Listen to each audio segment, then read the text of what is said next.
Welcome back to Just King's World on my Hip Hop Ish. We present to you Dope Read. With Dope Read, it's a series where we talk about books that you need to be up on. First couple of books that we're going to discuss is books from the hip hop community. Right now, we're discussing Chainz's book. We're reading it in depth. His book is called The Voice in My Head is God.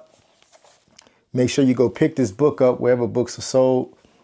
Right now, we are on chapter 6, which is called Walking in My Purpose. We're going to get right into it. In the early 2000s, I was doing my hustling thing. And throughout that time, I would meet different individuals in the music industry. Back then, Ludacris and a guy by the name of Poon Daddy worked on the radio here in Atlanta. Anytime entertainers came into town and got on the radio, they would call me and tell me to come through, especially if the entertainer smoked cannabis.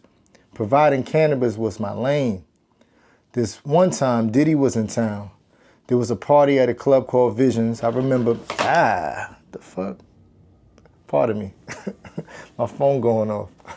I ain't starting over neither. This one time, Diddy was in town. There was a party at a club called Visions. I remember BMF being there. It was going down. I remember them spending big that night. At the time, I was 1 foot in and 1 foot out, trying to do my rap thing and doing my trap thing. I was trying to really take the rap thing full-fledged serious. It was a Tuesday night, and I was with Poon. Since he was familiar with Diddy, we approached him in the club. I'll never forget Poon telling Diddy like, yo man, I got an artist you might be interested in. Diddy was like, I'm actually looking. I'm looking for the next Hove. Some down south niggas with swag and charisma, so to speak. Poon pointed to me and said, boy, this is your man. This the man for your job. This the man for the job. Diddy was like, all right, this weekend, the NBA All-Star game is in Philadelphia. Meet me up there. You know what I'm saying? Bring some music. Let's hang out.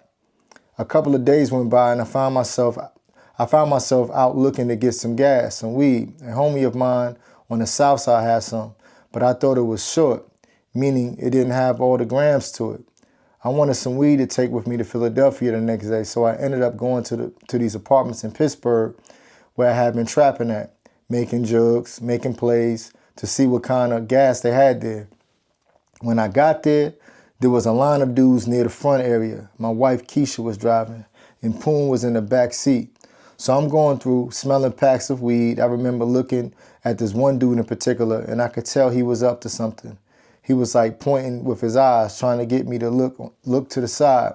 Then out of nowhere, a different guy pointed a gun dead at my chest. Damn, Chainz, you keep getting stuck, boy. Ironically, a couple of weeks before this, my homeboy Goat was set to go to prison.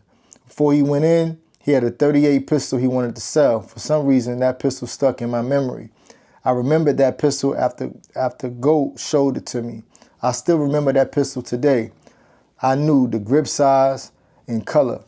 The pistol that the guy pointed into my chest in the Pittsburgh apartments reminded me of that pistol. I can't say for sure, but damn, it looked just like the pistol Goat was trying to sell. I swiped the pistol down and it went off. Shot me right in the ankle. I had on some Timberlands and it shot me right in the laces. Everything happened so fast, I remember my foot being on fire. People started dispersing, going different ways. There was a billboard in the plaza in Pittsburgh that had Luda, I-20, Fate, and Chandre on it, the whole DTP crew. I remember seeing it on my way in. I had been hanging with those dudes in DTP trying to get my rap thing on. And now some jealous ass niggas was trying to get in the way of my purpose.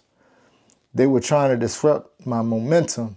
There was no doubt about it. I had been shot. And I had a flight to meet with Diddy the very next day. Something told me not to even go to the apartments, but I was getting presented with weed where I was. But I really wanted to just ride out. You know what I'm saying? Don't ask me why. Sometimes a person might just want to go and get in the streets for some fresh air. Even though something told me not to go over there, I never expected to get shot.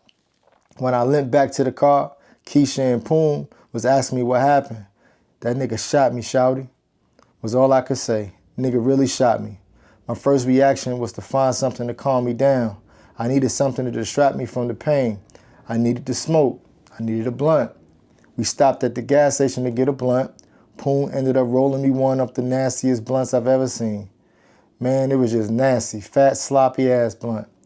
He just kind of threw that shit together. It didn't matter though.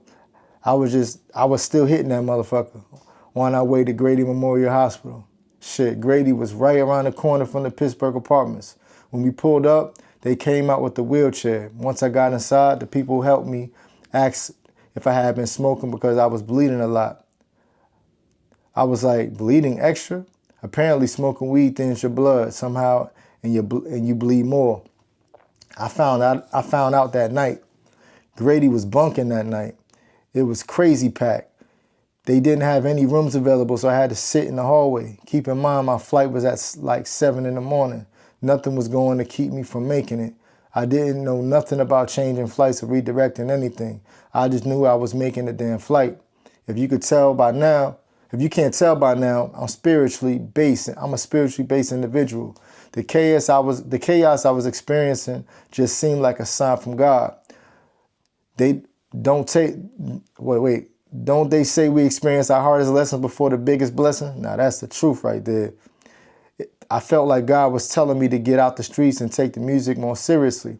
I tried to focus on putting forth the good energy, making silent promises to stay straight, keeping my lane going forward as long as I got on that flight. I remember asking the nurse what the doctor could do about my foot. I didn't have time to just be sitting there. I had to catch a flight. They ended up cleaning my wound with some solution and wrapping it in an ace bandage. The bullet was still in me, and I was still very much bleeding. They gave me clear instructions. Take this, make sure you clean the wound 4 or 5 times a day, change the wrap, blah, blah, blah. All of this happened in the hospital hallway. I never even got a chance to go see a doctor. I just left, went straight to the airport and jumped on my flight. I sat in the exit row. The nurses had told me to keep my foot elevated, but that couldn't happen on a plane. I had never been shot before, and my adrenaline was through the roof. The higher the plane elevated, the more my foot throbbed. Shit, my whole leg started throbbing, man. It was almost like I had a pulse. My foot was swelling and bleeding profusely through the bandage. People probably noticed. I was growing concerned. I found myself questioning if I had made the right decision to hop on a flight without proper medical attention. At the same time, I believed my meeting with Diddy would go well. I saw my future clearly. I had vision. We eventually made it to Philly and I cleaned myself up. We went over to the hotel Diddy was staying at, me, Poon, and Chandre. Chandre was and is a bona fide music producer. There was security down in the middle of the hall near Diddy's room. This was also around the time when Farnsworth Bentley was around, and they let us in. Inside the room was Diddy, Bentley, and I want to say that maybe Diddy Kid Justin was there. He was just a kid then. When we walked into the room, Diddy noticed I was on crutches. He had just seen me like 3 days ago, so he was a little shocked. He looked at my foot and then at me and asked, "Yo, what happened to you?" All I could say was, "I got shot last night." "Yo, you need to move." I agreed with him and said, That's why I'm right here. Once again, my internal compass knew it was a sign, something telling me I need to be right here with you, man, trying to figure this out. The meeting became like a vibe session for educational purposes. We talked about a lot of things and got to know each other. He asked me who my influences were. I mentioned everyone from Outkast to UGK to 3 6 Mafia. We went on to have a long conversation about 8-Ball and MJG and their influence on the South. I remember Bentley being really excited during the conversation. We talked about how even though 8-Ball and MJG were from Memphis, they still had a huge impact on Atlanta music and culture. Bentley was a cool dude, too.